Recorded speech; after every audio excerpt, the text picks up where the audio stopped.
السلام علیکم اسٹوڈنٹس، امید کرتی ہوں آپ سب خیریت سے ہوں گے۔ آپ سب مطالعہ قرآن کی بکس نکال لیں اور بک کا پیج نمبر 48 کھولیں۔ آج کا ہمارا ٹاپک جو ہے وہ ہے سورہ حج۔ سورہ حج قرآن مجید کی 22ویں سورت ہے اور اس کے کل رکوع 10 اور کل آیات 78 ہیں۔ سورہ حج مدنی سورت ہے۔ اس سورت کے بارے میں کہا جاتا ہے کہ اس میں مکی اور مدنی دونوں صورتوں میں بیان ہونے والے مضامین کا تذکرہ ہے۔ اس سورت کی چند آیات جو ہیں وہ سفر ہجرت کے دوران بھی نازل ہوئی، یعنی جب حضرت محمد صلی اللہ علیہ وآلہ وسلم نے مکہ سے مدینہ ہجرت فرمائی تو اس کی چند آیات جو تھی وہ سفر ہجرت کے دوران نازل ہوئی۔ یوں یہ سورت منفرد مزاج کی سورت ہے۔ سورت حج کی ابتدا میں قیامت کے احوال کا بیان ہے۔ قیامت کے دن منافقوں اور کافروں کے برے انجام اور مومنوں کے اچھے انجام کا ذکر ہے۔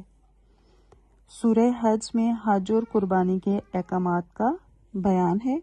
مشرکوں کے خلاف جہاد کرنے کی اجازت دی گئی ہے اور شرک سے منع کیا گیا ہے۔ سورت کے آخر میں تمام انسانوں کو ایمان لانے کی بھرپور دعوت دی گئی ہے۔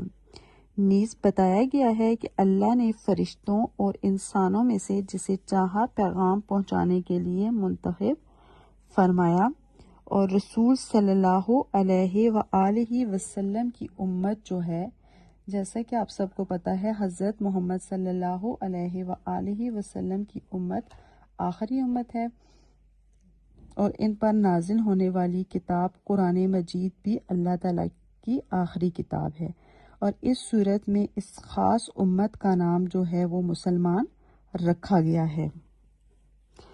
اس صورت مبارکہ میں اہل ایمان کو عمل صالح کرنے اور امت والی ذمہ داری ادا کرنے کا حکم دیا گیا ہے، اور ساتھ ہی رسول صلی اللہ علیہ وآلہ وسلم کو امت پر گواہ بنانے اور امت کو عام لوگوں پر گواہی کا شرف بخشنے کا ذکر فرمایا گیا ہے۔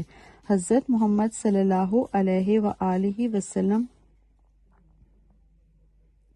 جو ہیں وہ اپنی امت پر گواہ ہوں گے قیامت والے دن، اور حضرت محمد صلی اللہ علیہ وآلہ وسلم کی امت جو ہے یہ باقی تمام امتوں پر گواہ ہوگی۔ وما علینا الا البلاغ المبین۔